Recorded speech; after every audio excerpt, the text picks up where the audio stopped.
Chicos, buenos días. Hoy vamos a empezar con lo que es el curso de Historia Universal eh, y necesitamos, antes de ver todo lo que conlleva el estudio de la Historia Universal, tenemos que focalizar bien los tres elementos principales para poder llegar a un estudio de la Historia Universal. Estas van a ser la definición, obviamente, las fuentes directas e indirectas y la periodización de la historia. Como definición vamos a entender a la historia de dos formas, primero como un fenómeno y segundo como una disciplina. El fenómeno va a decir que es el paso de la humanidad a través del tiempo, pero la influencia inmediata que estos hechos históricos tienen en la vida que sigue. A diferencia de la disciplina, lo que va a hacer la disciplina es estandarizar o encajonar a la historia para poderla hacer estudio y para poder sistematizar los eventos. Por ejemplo, todas las fechas más importantes que nosotros nos aprendemos en la historia es encasillar a la historia porque estamos dando una dirección a lo que se debe de estudiar: Primera Guerra Mundial, Segunda Guerra Mundial, Guerra Fría, eh, cuando surge la ONU, etcétera, etcétera. Eso es lo que hace. Primero la historia sí va a aparecer como un fenómeno, pero necesita hacerse disciplina porque entendiéndola como disciplina se entiende el foco de estudio de la historia. ¿Cómo se puede estudiar la historia? Igual, con dos elementos. Primero las fuentes directas y posteriormente las fuentes indirectas. Las fuentes directas van a ser los acontecimientos que han sido objeto de interpretación, que no han sido objeto de interpretación. Esto quiere decir que prácticamente son fuentes de primera mano. Por ejemplo, en la Segunda Guerra Mundial, cuando algún judío sobrevivía a los campos de concentración, se le tomaba su testimonio y básicamente todo lo que él decía era fuente de primera mano. ¿Por qué? Porque él vivió el hecho, a diferencia de las fuentes indirectas, que es diferente cuando uno quiere empezar a hacer un estudio sobre la Segunda Guerra Mundial y recurre a libros, a infografías, vas a visitar los lugares, visitar los campos de concentración, pero no es lo mismo porque tú no estuviste en ello. Entonces tu sujeto empiezas a interpretar y al momento de interpretar se vuelve una fuente indirecta. Ahora, la historia va a tener ciencias auxiliares. Estas básicamente van a ser principalmente las ciencias humanas y las ciencias sociales.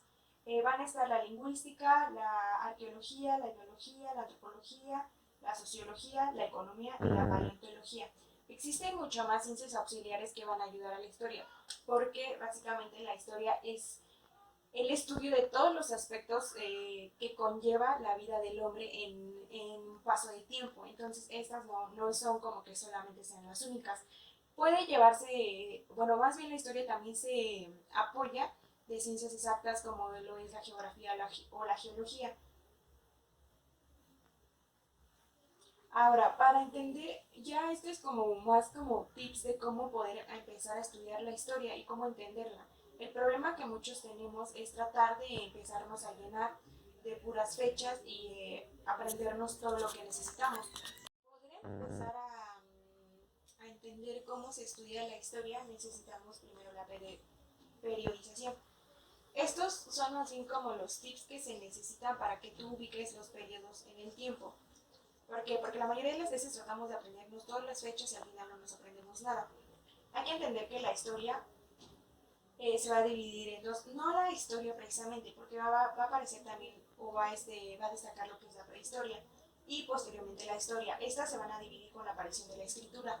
La primera va a estar dividida en el paleolítico, en el mesolítico y en el neolítico.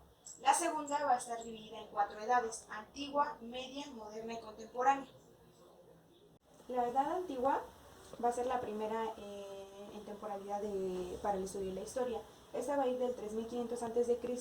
al 476 después de Cristo. En esta se van a desarrollar principalmente las civilizaciones agrícolas, esclavistas y teocráticas. Esta última se refiere a todos los gobiernos que se basan también en los dioses. Las más características o las más antiguas van a ser la egipcia, la mesopotámica, la india y la china.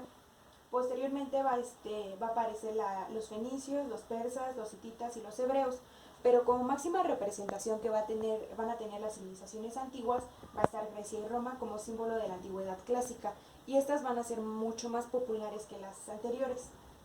La Edad Antigua va a tener o va a marcar su fin con la caída del Imperio Romano del Occidente. Posteriormente vamos a hablar de una Edad Media que va del 476 al 1453 después de Cristo. La Edad Media es conocida totalmente como la época de la fe o el oscurantismo.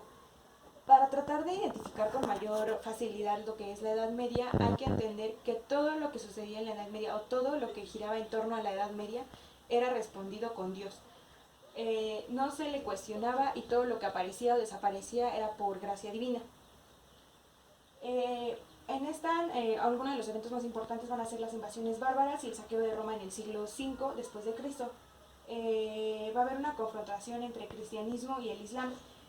Posteriormente, bueno, básicamente esto va a tratar porque hay que acordarnos que también en la Edad Media surge mucho la intolerancia, o más bien toda la intolerancia religiosa, entonces el cristianismo trata de emerger como religión única. El feudalismo y las cruzadas van a ser características de esta Edad Media porque empiezan lo que es las monarquías y los reyes. Y esta va a tener su fin en la caída del Imperio Romano del Oriente, más bien conocida como la toma de Constantinopla. Después vamos a poder hablar de una edad moderna, esta del 1453 a 1789, en donde se va a tratar de dejar atrás todo lo que decía Dios en la edad media para posteriormente tratar de pasar a un nuevo paso en todos los ámbitos culturales, políticos, sociales, en donde Dios no sea la única respuesta. Es por eso que de allí nace el Renacimiento.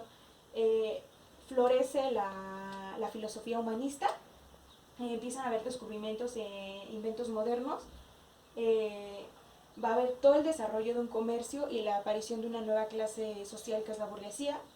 Se va a desarrollar también lo que es el absolutismo en el siglo XVIII, pero este va a ser criticado por las ideas ilustradas, porque como respuesta a lo que se venía viviendo en la Edad Media, va a aparecer el movimiento de la Ilustración como un volver a nacer de la razón. Se van a desarrollar las revoluciones burguesas, pero como más importante la Revolución Francesa, que va a dejar mucha influencia a lo largo del continente europeo y del continente americano, que se va a llevar a cabo en 1789 y que con esta se toma el fin de la Edad Moderna para pasar a una edad contemporánea. Esta se va a tomar en cuenta a partir de 1789 hasta la fecha. En ella vamos a ver otro tipo de cambios, que es más bien como el auge del imperialismo. Ya vamos a dejar de hablar un poco de las monarquías, más bien absolutamente de las monarquías ya no se va a hablar. Más bien se va a empezar la formación de naciones. Se va a vivir lo que es una Primera Guerra Mundial, va a empezar la crisis del capitalismo y el auge del socialismo, pero también van a surgir dictaduras totalitarias, principalmente la fascista. Se vive una Segunda Guerra Mundial y como consecuencia de ella se queda la Guerra Fría entre el enfrentamiento de bloques capitalistas y socialistas, y se van a vivir avances tecnológicos en todas las áreas de física nuclear, aeronáutica, informática, cibernética, robótica, bioquímica, genética y comunicaciones, pero lo que va a caracterizar más a la edad contemporánea va a ser la globalización y la existencia de un libre mercado. ¿Cómo podemos transformar los años en siglos? Esto lo voy a mencionar porque también es muy importante. A veces cuando en sus exámenes aparece un siglo, ustedes no saben realmente en qué periodo les estamos hablando. Por ejemplo, aquí pongo 1453, que es la toma de Constantinopla. Yo podría poner en el examen en qué siglo se da la toma de Constantinopla. Muchos se dejan llevar por 14 y dicen siglo XIV. Esto no es posible porque el siglo XV va del 1401 a 1500. Y esto es porque el año cero que viene en la recta, imaginemos una recta numérica, el año cero no va a valer, entonces empezamos a considerar a partir del año 1. Ese año 1 se le va a sumar, podemos quitar este 0, se le va a sumar a ese 14 que lo antecede y va a dar a un 15. Eso quiere decir que la toma de Constantinopla no pertenece al siglo XIV, sino más bien a un siglo XV. Ahora, lo voy a hacer en esta fecha, que es más bien pasar el siglo XVIII años. El siglo XVIII podríamos pensar que empieza de 1800 a 1900. Pero esto es erróneo. ¿Por qué? Porque al 17 se le tiene que sumar el año 1. Y el 1800 entra porque, como ya dije, el año 0 no va a valer. Entonces todavía, el año de 1800 va a entrar en el siglo XVIII. Pero en 1801 ya no va a ser parte del siglo XVIII, más bien va a ser parte de un siglo XIX.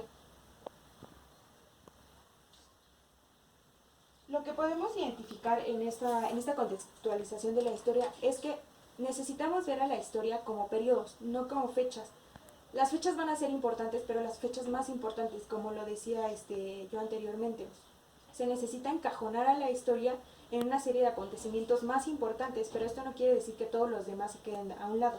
No es forzosamente que tú te aprendas todos los acontecimientos, pero sí que trates de encontrar los periodos. Muchas veces, por ejemplo, 1921. Para Historia Universal vamos a estar hablando del imperialismo, pero para Historia de México ya vamos a estar hablando de... No, me parece que para Historia Universal vamos a estar hablando ya de... Ya pasó la Primera Guerra Mundial. Se va a estar hablando ya de el surgimiento de imperios totalitarios. Pero para Historia de México vamos a estar saliendo de lo que es una revolución mexicana. Entonces, no es necesario que yo me sepa todas esas fechas, pero temporalmente ya me estoy ubicando. Eso es lo que te permite, por ejemplo, la división en edades e identificar los siglos. Y pues básicamente en contextualización de la historia sería todo.